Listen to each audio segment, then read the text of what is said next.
네, 안녕하세요. 벌써 뭐 3월 중순인데 3월달 강의는 오늘이 이제 마지막이죠. 다음이 이제 또 4월달 가는데 4월달 아마 둘째 주 같은데 어, 인터파일이 상당히 이제 간격이 길어요 이게.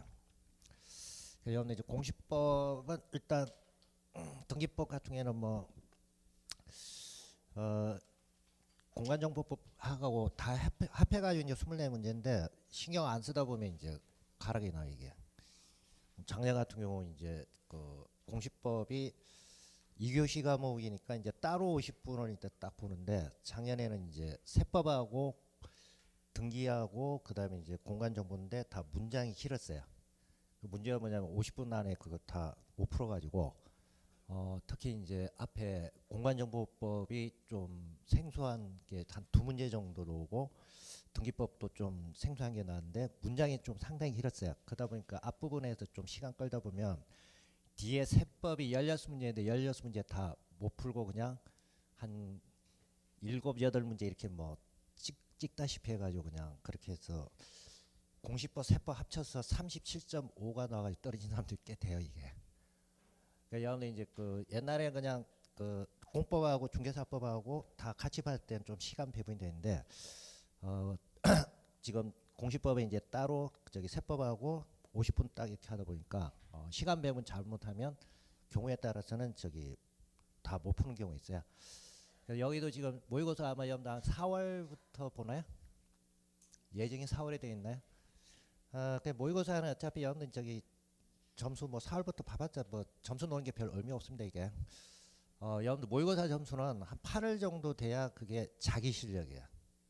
그전에는 저기 모의고사 점수가 자기 실력이 아니에요. 왜 그러냐면 여러분들이 그 공부를 처음부터 끝까지 다 한 게 8월 달 돼야 이게 딱 세팅이 되는 거예요. 그래서 8월 말 정도 됐을 때가 실력이 여러분들 이제 진짜 실력이에요.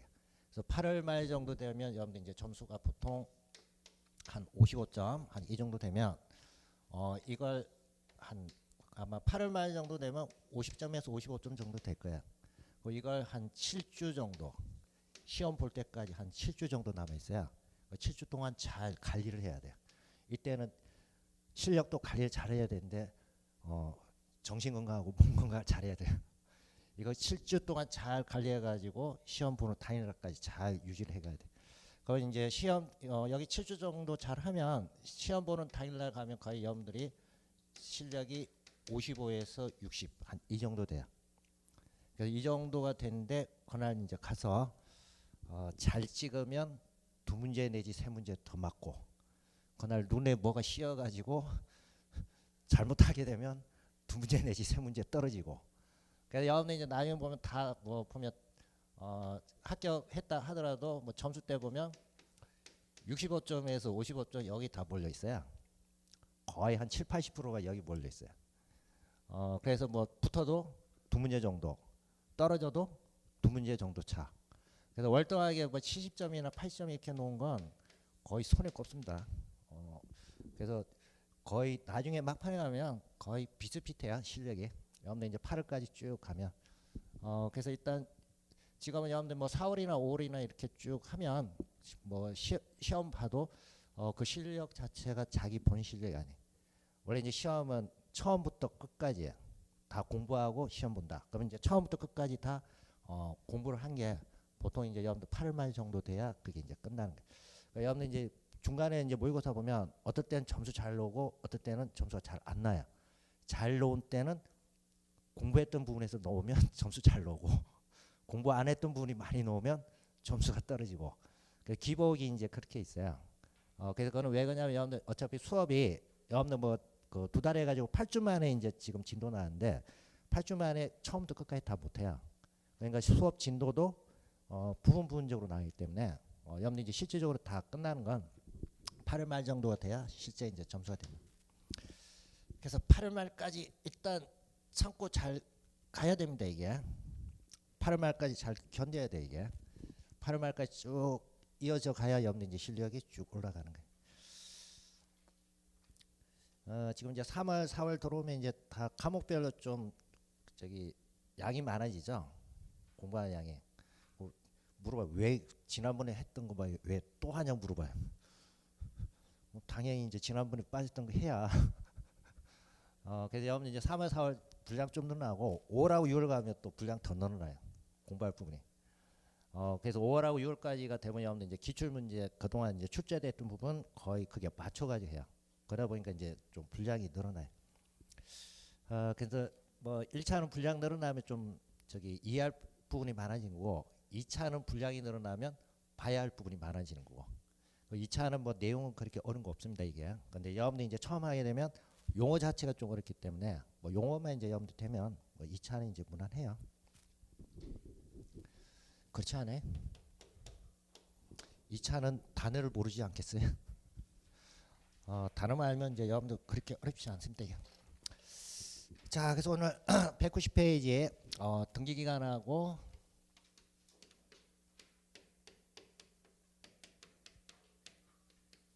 자, 설비와 관련해서 나인데 등기기간은 이제 등기 업무 업무 처리하는 기간이에요. 자, 그래서 이거는 뭐 등기소 이제 관련된 건데, 자, 이번에 이제 시험 문제 잘 출제는 안 됐는데, 여러분 이제 기본적으로 그만 쭉 아시면 돼요. 그러니까 지난번 이제 할 때 일단 뭐 한번 이제 했습니다. 자, 그래서 일단 뭐 첫 번째 이제 등기소 나인데, 등기소는 뭐 등기 업무 처리하는 이제 관세예요. 그래서 등기소는 여러분들 이제 꼭 알아야 될 건 등기 업무와 관련해서 관할 정할 때 이제 기준이에요. 그래서 등기 업무와 관련해서 관할은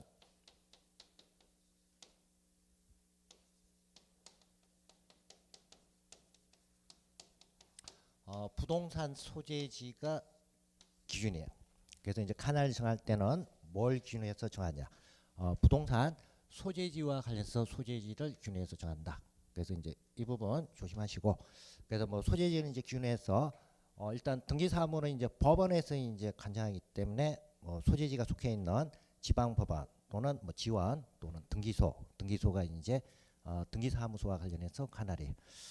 그다음 이제 191페이지 가시면 그게 이제 3번 뭐 관할 규정에 위반해서 나인데 부동산 소재지가 이제 관할인데 자 이걸 관할을 위반했다.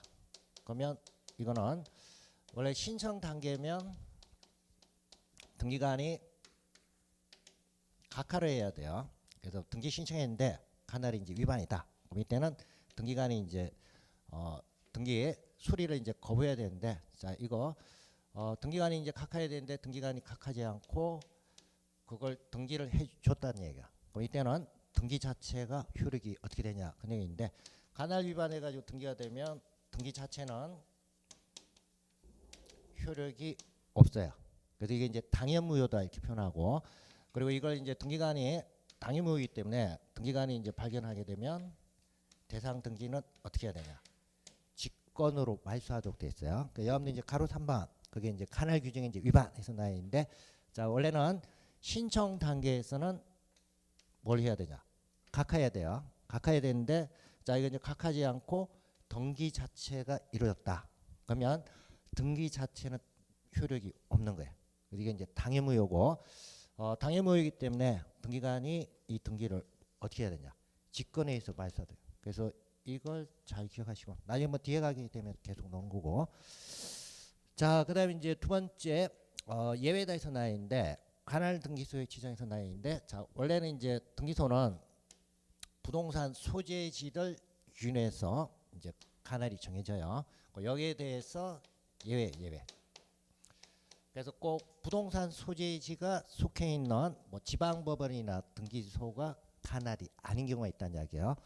그래서 여러분 이제 거기에 보면 관할 등기소에 지정해서 나있는데 그 경우하고 그다음에 192페이지 가시면 뭐 가로 3번 등기사무에 위임해가지고 두 가지 나 있어요. 그 두 가지만 좀 기억하시고 자 첫 번째 나 있는 이제 관할 등기소에 지정해서 나 있는데 자 그건 지난번에 한번 설명했죠. 서울에 가게 되면 저기 유한대학교가 있다고.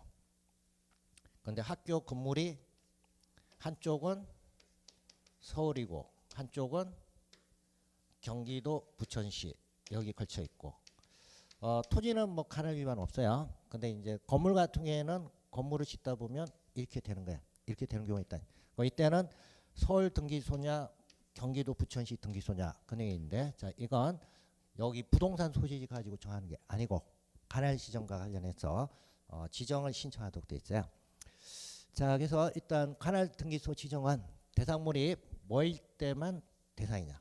건물입니다. 그래서 건물은 이렇게 되는 경우가 있어요. 건축법에서 일단 건물 건축하려면 건물이 아니고 등기법에서도 여러분들 이제 건물 등기는 아니구나. 그건 아니구나. 건물 같은 경우에는 이제 건축 허가 받으려면 토지 소유자가 같아야 돼요. 근데 토지 소유자가 같은데 여기 행정구역 달리해가지고 이렇게 소유하고 있는데 소유자는 같다는 이야기야. 그럼 소유자 입장에서 두 개 합쳐가지고 건축해도 되죠. 그렇잖아요. 자기 땅인데 자기가 뭐 가지고 있는데 근데 법적으로 보면 경계가 틀리죠. 근데 건물 건축할 때는 토지 경계 즉 행정구역이 달라도 소유자가 같으면 건축 허가가 되는 거예요. 그래서 이와 같은 경우도 지금 서울에 학교가 땅이 있고 경기도에 땅이 있다. 그럼 이거 묶어가지고 자기가 뭐야? 건축했다는 이야기야. 근데 건물이 여기 경계에 걸린다는 이야기야. 그래서 이때는 건물과 관련된 등기는 지정을 하도록 되어 있습니다. 자, 그래서 이거 일단 신청회에서 지정을 하는 거야. 그래서 신청회에서 지정하는데 여러분들 이제 첫 번째 동그라미 1번 의나인데 그 의에서 니언만 좀 봐주시고 이때는 각 등기소를 관할하는 상급법원의 장이 상급법원의 장이 관할 등기소를 지정한다. 자, 그래서 상급법원의 장입니다. 그래서 상급법원의 장 그거 기억하시고 시험 문제에서 대법원장이 그냥 지정한다 이러면 틀린 거야. 대법원장이 지정하는 게 아니고 그냥 뭐야? 상급법원의 장이에요. 상급법원의 장. 그래서 뭐 지방법원장이 될 수도 있고 고등법원장이 될 수도 있고 대법원장이 될 수도 있고. 근데 여러분들이 뭐 고등법원이냐 뭐 저기 대법원장이냐 그게 아니고 법에서는 뭐라고 되어 있냐면 상급법원의 장이야. 그래서 상급법원의 장입니다. 이건 대법원장이 아니란 이야기예요. 자, 그래서 그 부분만 조심하시면 돼요. 그다음 192페이지 가시면 그게 뭐 관할의 변경 나인데 관할 변경 여러분들 뭐 그렇게 중요한 게 아니고 가로 3번에 이제 등기 사무인지 위임이에요. 등기 사무 위임도 여기 관할 여기 예외야. 그래서 원래 이제 등기소 관할이 부동산 소재지가 여기 A 등기소에 해당이 되는데 뭐 교통이나 이런 게 이제 B 등기소 가는 게 더 편하다. 그럼 이때는 관할은 A 등기소에 속하지만 경우에 따라서는 B 등기소를 뭐야? 업무 처리로 할 수 있다는 이야기예요. 그래서 이걸 이제 법에서 뭐라고 하냐? 등기사무의 위임입니다. 자, 근데 이거는 대법원장이 하는 거야. 그러니까 여기서 이게 중요한 거야. 등기사무 위임은 누가 하냐? 대법원장이에요. 그리고 지금 관할과 관련해서 두 개 이상 걸칠 때 지정은 누가 하냐? 상급법원의 장이고 그다음에 이제 업무와 관련해서 등기사무 위임 원래 뭐 A 등기소가 처리해야 되는데 B 등기소가 처리해라 이렇게 이제 지정하는 건 이거는 누가 하는 거냐? 대법원장이 하는 거야. 그래서 누가 하는지 이걸 잘 구분을 하시면 됩니다. 자, 그래서 뭐 시험 문제 이제 출제돼봤자 여기 이제 이거 털리게 해가지고 출제해야 돼요. 그러니까 그 부분만 조심하면 됩니다. 자, 그다음에 이제 등기관 나이인데 등기관은 뭐 지난번에 했으니까 별로 중요하지 않으니까 넘어가시고 그다음에 194페이지 가시면 등기에 관한 이제 장부에서 나와 있어요. 그 이제 등기 관련된 건데 일단 등기 구성을 좀 기본적으로 알아두셔야 돼요. 자, 그래서 우리나라 이제 등기부는 원래 이제 물적 평등주의를 취하기 때문에 부동산별로 해가지고 등기부를 만들어요. 그래서 이때 이제 부동산을 이제 기준으로 해서 만드는데 원래는 이제 하나의 부동산에 대해서는 하나의 이제 등기부를 때 그래서 이건 이제 1부동산 1등기기록이다 이렇게 이야기해요. 자, 그럼 이제 부동산이면 토지하고 건물이죠. 그러면 우리나라는 이제 토지하고 건물은 별도의 부동산을 보죠. 그래서 토지와 관련해서도 하나의 등기기록을 만들고 그다음에 건물과 관련해서도 따로 하나의 등기기록을 만들어요. 그래서 물적 평등주의다 이렇게 되어 있는데 부동산별로 등기부를 두는 거예요. 근데 이제 우리나라는 이제 부동산은 토지뿐만 아니고 건물도 뭐야? 따로 별도의 이제 독립한 부동산을 보죠. 그래서 토지와 관련해서 등기기록, 건물과 관련해서 등기기록 두 가지 이제 만들어집니다. 그리고 이제 등기부 편성은 부동산 표시와 관련해서 등기하는 부분, 이게 이제 표제부고, 그 다음에 권리관계는 소유권하고 소유권 이외의 권리예요. 소유권은 어디다 등기하냐? 갑구고, 그 다음에 소유권 이외의 권리는 뭐예요? 얼구예요. 그래서 편성 자체는 이렇게 돼 있어요. 자, 근데 이제 시험 문제에서 표제부의 등기는 어떤 내용을 등기하냐, 이걸 물어보는 경우가 있어요. 그러니까 여러분 이제 196페이지 가시면 169페이지 가시면 그게 등기 기록 양식이 나 있어요. 등기 기록 양식 나 있는데 그게 표제부 기록 내, 그 다음에 갑구의 기록 내, 그리고 얼구의 기록 내에서 세 가지 나 있습니다. 자, 그러면 그게 지금 뭐가 등기 기록을 해야 되냐, 그 부분을 좀 봐주세요. 자, 그래서 일단 표제부는 부동산과 관련해서, 자, 표시 부분과 관련해서 등기하는 거예요. 근데 여러분들 크게 보면 표제부의 기록 내 이렇게 되어 있는데, 토지에서 서울특별시 종로구 사직동 10 이렇게 되어 있죠. 그러면 그거는 소재하고 지번, 자, 이게 기록이 등기가 된 거예요. 등기에. 그리고 그게 오른쪽에 끝에 보면 뭐가 있어요? 고유 번호라고 해서 그게 나 있죠. 그래서 부동산별로, 건물이나 토지나 다 대상 부동산별로 관리하기 쉽도록 다 뭐가 부여가 되냐? 고유 번호가 부여돼 있어요. 그 고유 번호도 부동산과 관련된 고유 번호, 이것도 어디에 기록하도록 되냐? 표제부에 기록해요. 표제부. 그래서 첫 번째 줄에 소재하고 지번, 그다음 뭐가 등기가 되냐? 고유 번호가 등기가 되도록 돼요. 등기가. 그다음에 그 밑에 보면 표제부 이렇게 돼 있고, 표시번호, 그다음에 접수, 그다음에 이제 소재하고 지번 또 돼 있어요. 그리고 또 뭐가 돼 있어요? 지목하고 면적이에요. 자, 그래서 소재하고 지번하고 그다음 지목하고 면적. 자, 이거는 이제 토지와 관련해서 표시입니다. 그래서 이 부분이 가까이 이제 표제부에 등기가 되는 거고, 여기서 이제 소재나 지번이나 면적이 뭐 토지가 분할이 되거나 또는 토지가 합병이 되거나 아니면 행정구역, 자, 이런 게 이제 변경이 되게 되면 여기 지금 등기되어 있죠. 등기되어 있는 사이니까 이게 각각 변경이 됐다는 이야기야. 이게 뭐가 되냐면 등기부로 고쳐줘야 되죠. 그래서 이때 하는 등기가 표시와 관련해서 변경 등기가 되는 거예요. 여러분 이제 표시와 관련해서 변경 등기 이렇게 되어 있으면 이거는 이제 부동산 표제부에서 원래 등기가 소재, 지번, 지목, 면적 이게 등기가 되어 있잖아요. 이 부분이 변동사항이 생겼다. 고쳐준다는 이야기야. 이때 고쳐주는 등기를 뭐라고 부르냐? 표시 변경 등기다. 이게.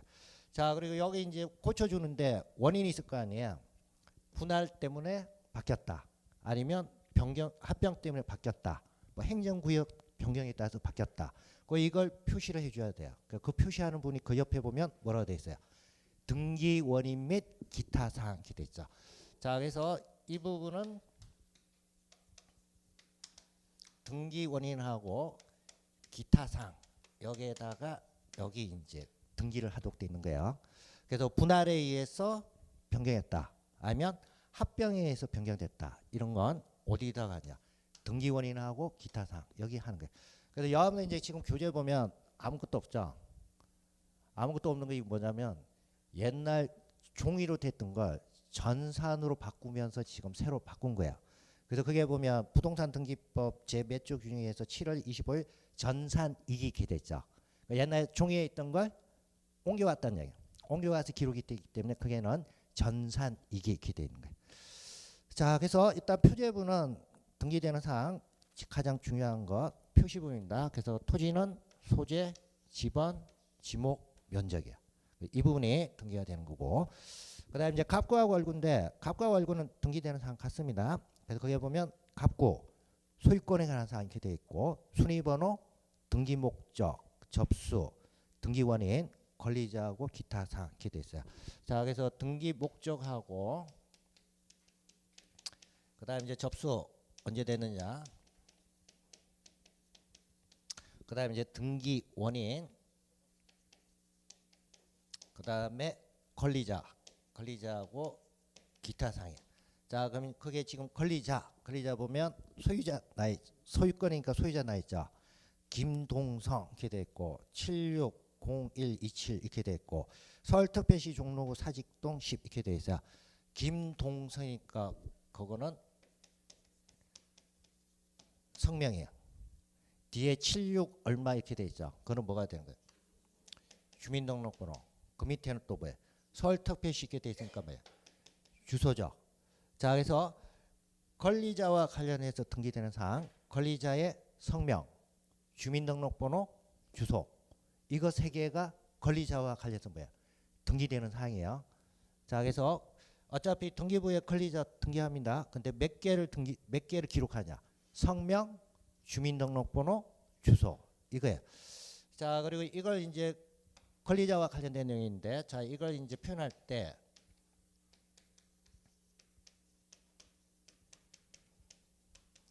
등기 명의인의 표시다.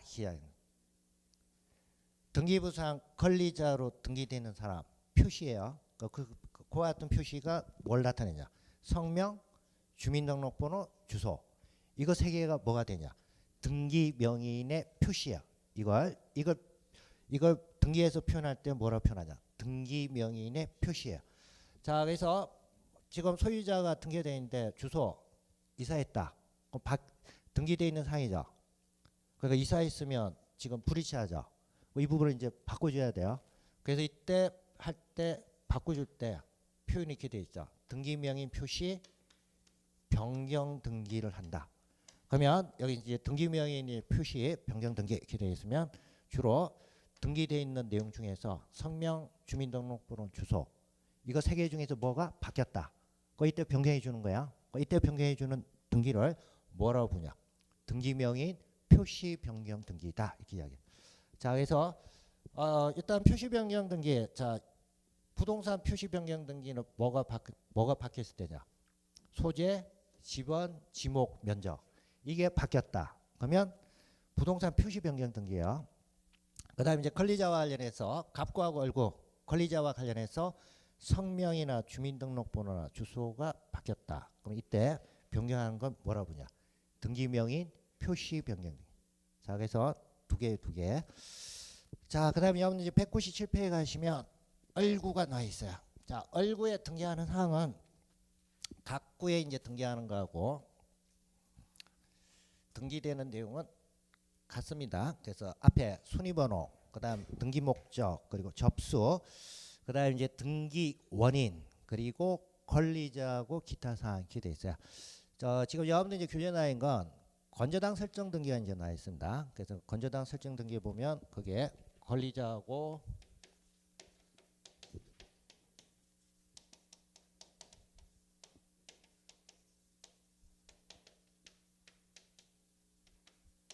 자, 권리자하고 기타 사항에 보면 첫 번째 이제 채권 최고액, 그다음 채무자, 그다음에 이제 건저당권자. 자, 이렇게 해가지고 지금 등기가 돼 있어요. 자, 그럼 지금 채권 최고액, 그리고 채무자, 그리고 건저당권자 이렇게 돼 있어요. 자, 채무자 관련해서 지금 성명 나 있고 채무자는 지금 주소만 나 있죠. 주소만 나 있고 그다음에 이제 건저당권자 이렇게 돼 있는데 건저당권자 우려은행 그리고 이제 저기 법인 등록번호 그다음에 이제 법인의 주소 이렇게 돼 있어요. 그래서 지금 얼구에서 이제 지금 건저당 기준하게 되면 채권 최고액 채무자 그리고 건저당권자 이게 등기가 돼 있어요. 나중에 뭐 뒤에 가면 이제 하는데 저당권 설정 등기는 일단 여기 두 개는 반드시 등기가 되도록 되는 거예요. 채권액하고 채무자. 그래서 이 두 개는 이제 반드시 등기가 돼 있고 지금 이제 채권 최고액이 지금 그게 보면 5천만 원 이렇게 돼 있죠. 자, 그럼 이제 지금 건저당 설정과 관련 등기되어 있는데 채권 최고액 이분이 정액이 되거나 또는 감액이 될 수가 있어요. 그러면 정액이나 또는 감액이 되면 등기되어 있는 기록하고 다르죠. 이것도 바꿔줘야 돼요. 그걸 바꿔주니까 이것도 뭐가 되냐? 변경등기죠. 변경등기인데 이거는 권리 내용과 관련해서 변경이 된 거예요. 그래서 이때 등기는 변경할 때 등기를 뭐라 부르냐? 권리 변경 등기래. 그래서 권리 변경 등기라고 이야기할 때는 주로 여기 등기되어 있는 내용 중에서 뭐야? 일부가 바뀔 때, 일부 내용이 바뀌었을 때 이때 하는 등기를 뭐라 부르냐? 권리 내용의 변경 등기 이렇게 불러요. 자, 그래서 일단 여러분들 이제 등기부 그 등기되는 기록을 좀 잘 유념해 두셔야 돼요. 자, 그래서 일반적인 이제 부동산은 그렇게 이제 등기가 됩니다. 그다음에 이제 197페이지 가시면 구분 건물의 등기 기록이 되어 있어요.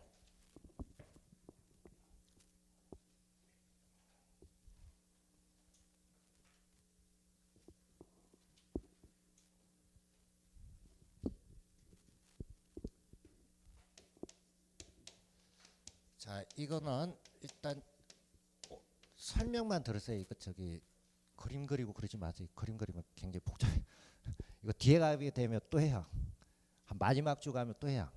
오늘 그냥 구분 건물 그냥 일반적인 것만 저기 설명할 테니까 그냥 설명만 들어 이게. 그래서 원래 뭐 구분 건물이면 집합 건물입니다 이게.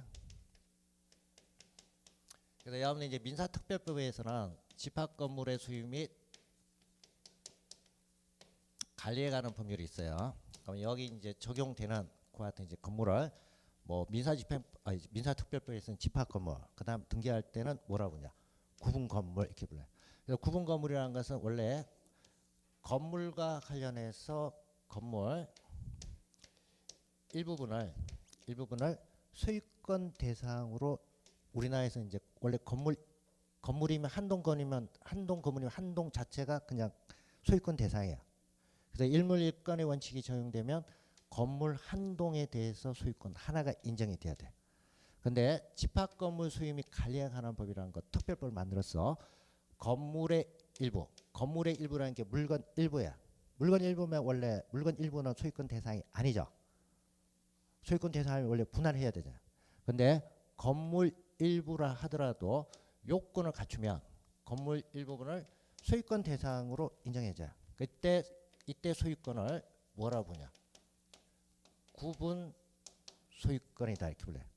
그리고 이와 같은 이제 구분 소유권과 관련해서 등기를 해요. 어차피 소유권 공시해야 되니까 뭐 해야 되냐? 등기를 하도록 돼 있어요. 근데 이제 문제는 뭐냐면 건물만 등기를 하는 게 아니고 우리나라는 건물하고 토지 등기 따로 있다 그랬죠. 그러면 건물과 관련해서는 소유권 대상과 관련해서 등기하는 건 그냥 띄어서 하면 돼요. 근데 건물을 사용하려면 토지도 사용해야 될 거 아니에요.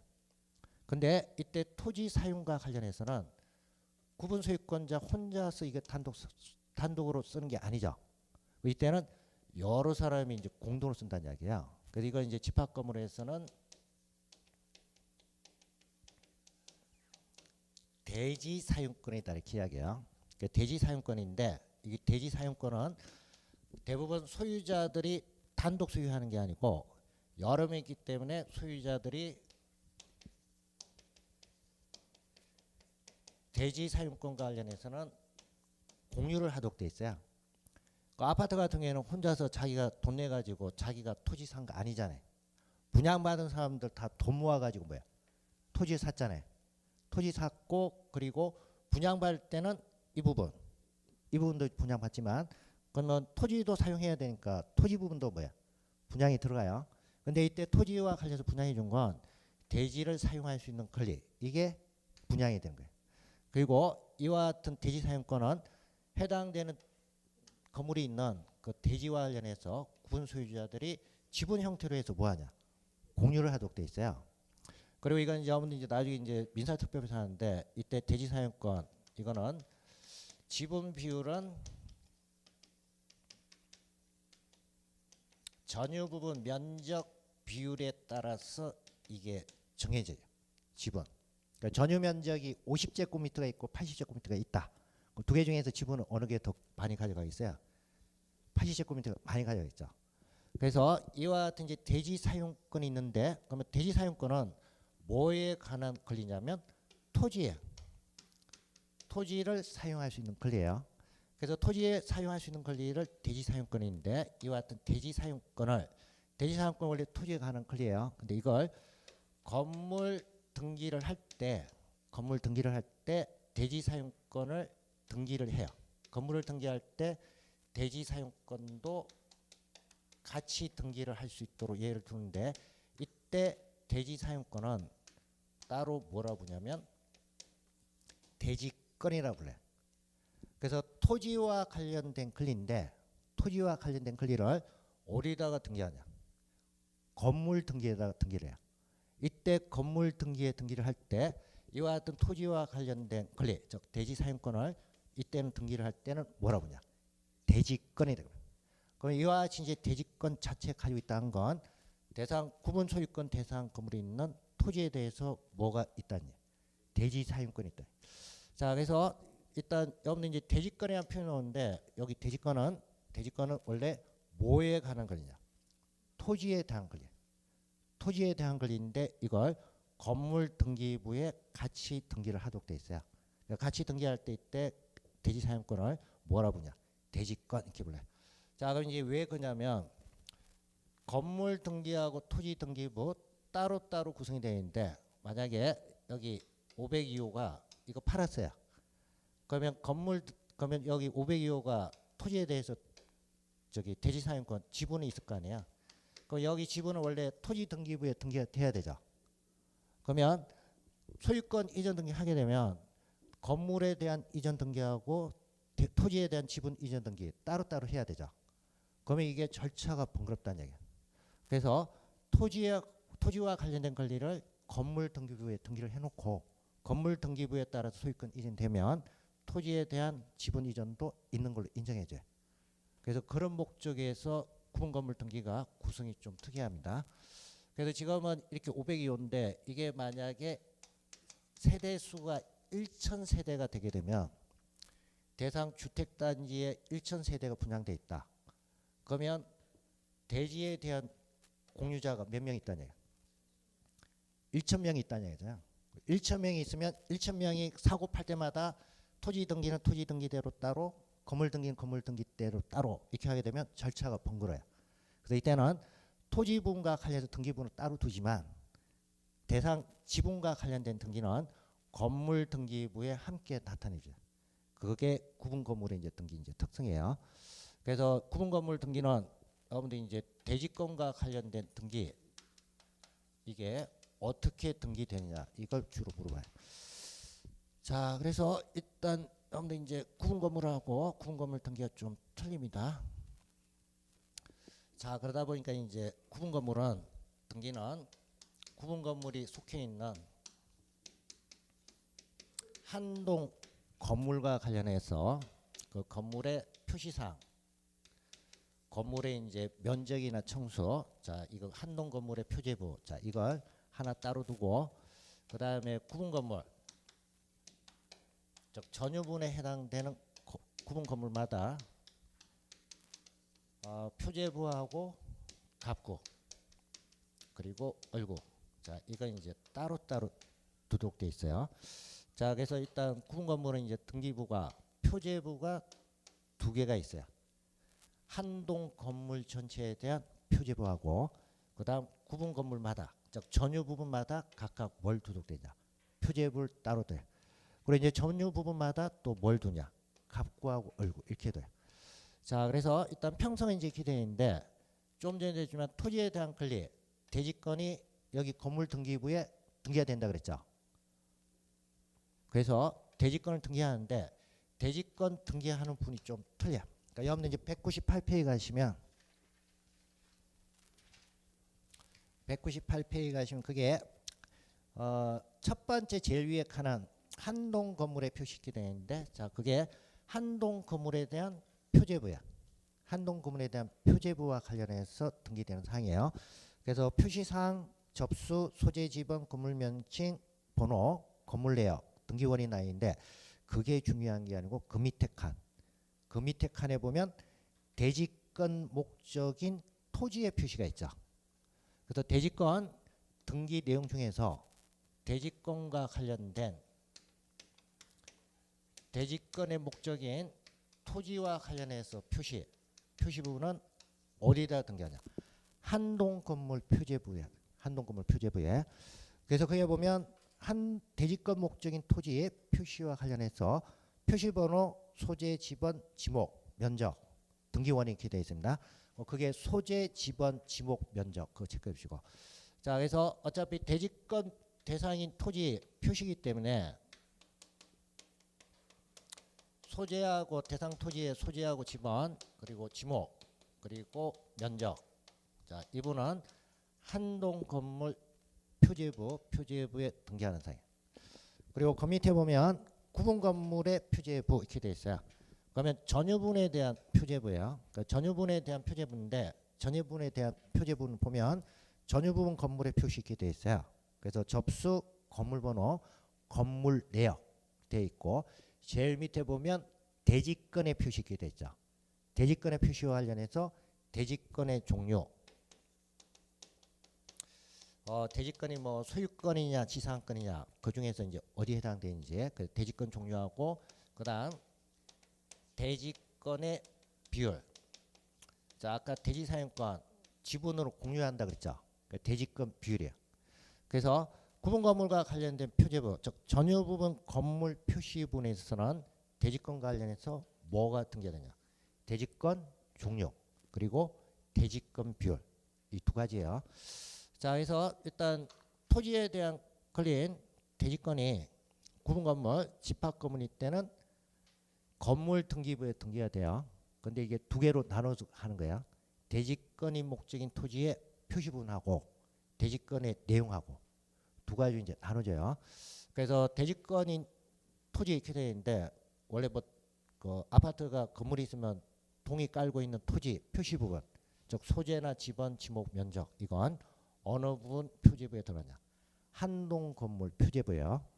그리고 그 권리 뭐 소유권이냐 지상권이냐 그리고 지분 이거는 어디다가 등기하냐? 전유 부분. 그래서 구분 건물 표제부야. 전유 부분 건물 표시부 밑에 이게 되는 거예요. 자, 그래서 이거 잘 기억하셔야 돼요. 시험 문제 출제되면 이게 서로 바꿔서 이렇게 출제돼요. 그다음 한동 건물 표제부는 대지권이 목적인 토지에 뭐가 등기되냐? 표시분이에요. 표시부분.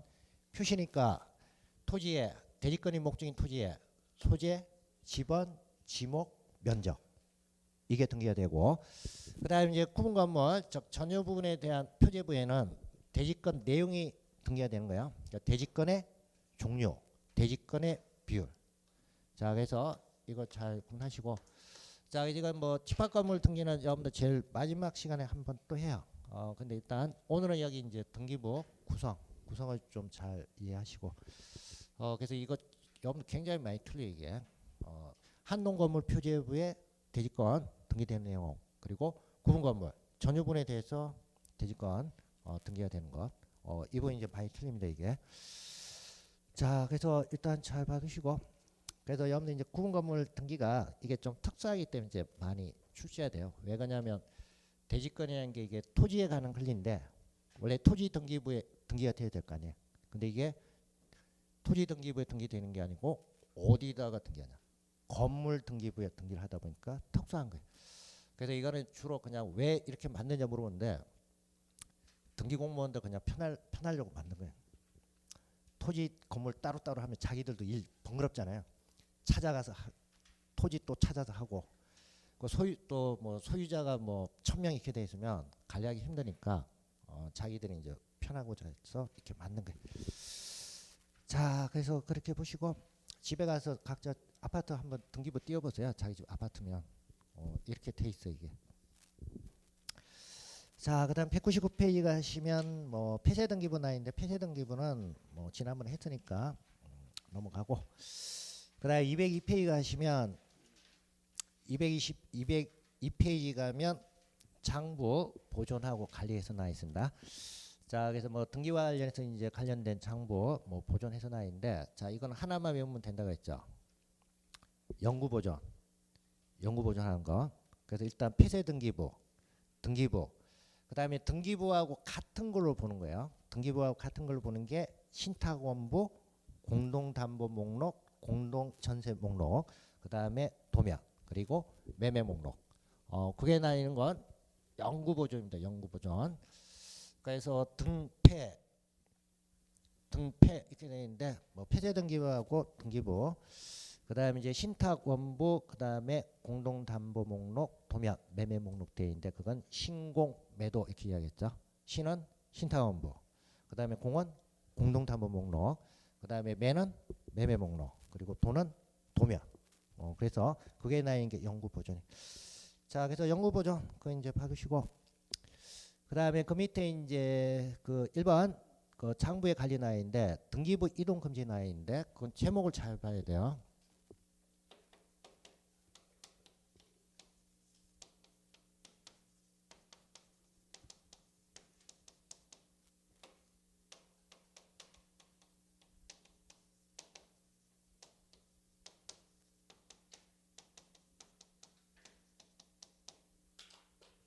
자, 여긴 대상이 등기부예요. 그 밑에 나인 건 뭐냐? 등기 신청서요. 두 개 다 부속 서류 이렇게 돼 있죠. 근데 첫 번째는 등기부와 관련된 부속 서류고, 두 번째 나인 건 등기 신청서하고 그 부속 서류예요. 여기 이제 등기부하고 그 부속 서류 이렇게 돼 있는데, 여기서 부속 서류는 등기부하고 거의 같은 걸로 보는 거야. 그러니까 좀 전에 봤던 위에 나 있는 영구 보존하는 것, 뭐 신탁 원부라든지 공동 담보 목록이라든지, 자, 이런 게 부속 서류야. 이건 좀 전에 봤지만 영구 보존한다고 했죠. 그래서 등기부하고 그 관련된 서류는 천재지변 사유 이외에는 원칙적으로 외부로 반출이 안 된다. 자, 그래서 법원에서도 등기부하고 관련된 서류는 뭐 외부기관에 출하고 등기소에다가 송부 명령을 내리거나, 또는 검찰에서 압수수색할 수 있는 대상이 해당되냐 이건데, 이건 해당이 안 되는 거예요. 이거는 천재지변 사유 이외에는 절대로 밖으로 반출이 안 되는 거예요. 자, 그리고 여기 이제 신청서하고 그 부속 서류예요. 여기서 부속 서류는 등기 신청할 때 같이 들어가는 서류예요. 그래서 뭐 등기 작성에 대해서 위임이 됐을 때 위임장이라든지, 또는 인감증명서라든지 이런 게 첨부가 되면 이런 게 여기 부속 서류예요. 그래서 신청서하고 부속 서류와 관련해서는 이거는 외부 반출이 되는 거예요. 그래서 법원에서 뭐 다른 기관에 이제 보내라, 뭐 송부 명령 내린다든지, 그다음에 이제 검찰에서 압수 등을 할 때, 자, 이런 건 다 대상이 들어가요. 자, 그래서 이건 여러분들 이제 그 부속 서류 이렇게 나와 있어요. 근데 이제 대상이 등기부하고 같은 걸로 보는 거하고 신청서하고 신청서에 딸려 있는 거하고 두 가지예요. 그래서 반출이 안 되는 건 뭐가 반출이 안 되냐? 등기부 자체가 반출이 안 되기 때문에 등기부하고 같은 효력이 있는 건 반출이 안 되는 거고, 그다음에 이제 등기 신청할 때 작성하는 신청서 자체, 이거는 부속 서류하고 같이 외부 반출이 되는 거예요. 자, 그래서 이건 앞에 대상이 뭔지 이걸 잘 구분해야 돼요. 자, 그래서 그게 이동 금지 이렇게 되어 있는데, 외부 반출이 되냐 안 되냐 그걸 잘 구분하셔야 됩니다. 자, 그리고 이제 203페이지 가시면 등기부에 이제 공개해서 나와 있어요. 그러니까 여기 이제 등기부 이제 공개, 등기된 내용과 관련해서 뭐 일반인한테 이제 보여주는 게 공개. 그 방식은 열람하고 그다음 증명사항 발급, 두 가지입니다. 그래서 여러분 이제 쭉 절차가 나 있는데, 그게 이제 조심할 건 저기 204페이지 제일 밑에 등기사항 증명서 발급 방법 이렇게 되어 있는데, 등기사항 이제 증명서 발급 방법이 하나 있는데, 자, 지금 신탁 원부나 공동 담보 목록이나 매매 목록, 자, 그다음에 이제 도면, 자, 이거 이제 4개 원래 영구 보존한다 그랬죠. 그리고 이거는 등기하고 같은 걸로 봐요. 근데 여기 신탁원부나 공동담보 목록이나 매매 목록이나 도면 이거는 등기부 신청하게 되면 발급 신청하게 되면 당연히 발급되는 게 아니고 별도로 뭘 해야 되냐? 신청을 하도록 돼 있어요. 신청을. 그러니까 여러분들 이제 그게 제일 밑에 3번. 동그라미 3번이에요. 신탁원부 공동담보 목록 도면 매매 목록은 해당되는 사항의 증명도 함께 신청한 뜻을 표시가 있을 때만 뭐가 되냐? 포함해가지고 발급이 된다. 그래서 여기 나 있는 4개는 일단 등기부하고 이제 같은 거로 보는데 당연히 발급되는 게 아니고 뭘 해야 되냐? 별도로 발급 신청을 해야 그게 되는 거예요. 자, 그래서 그 부분은 이제 조심하시고. 자, 그다음에 2번 등기부 이제 열람입니다. 등기부 열람.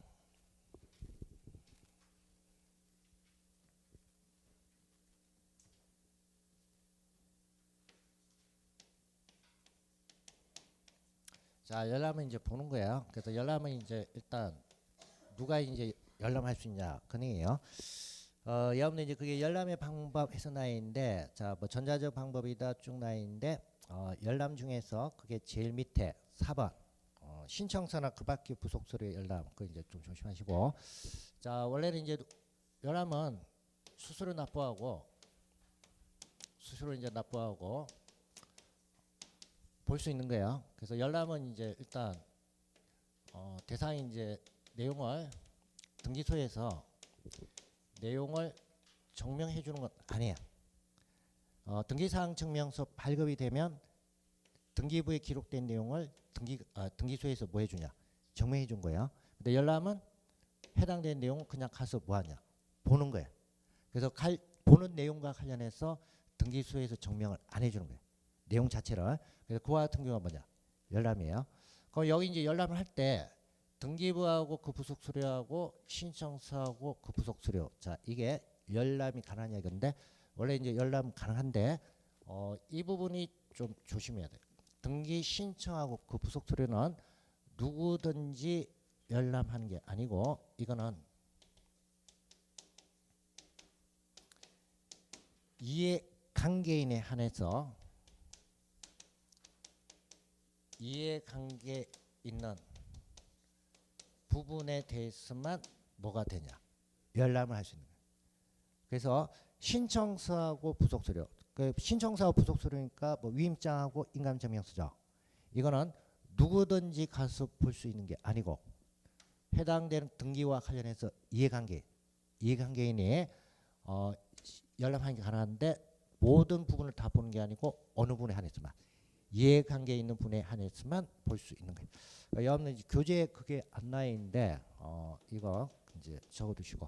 그래서 열람과 관련해서는 등기부하고 부속 서류는 뭐 열람한 건 이제 제한 없어요. 근데 이제 신청서하고 부속 서류는 누구든지 다 보는 게 아니고 누구만 이해관계인이고, 이해관계인이 이해관계 있는 부분에 대해서만 보는 거예요. 그래서 뭐 등기관 면전에서 이제 직접 보든지 그렇게 하는 거예요.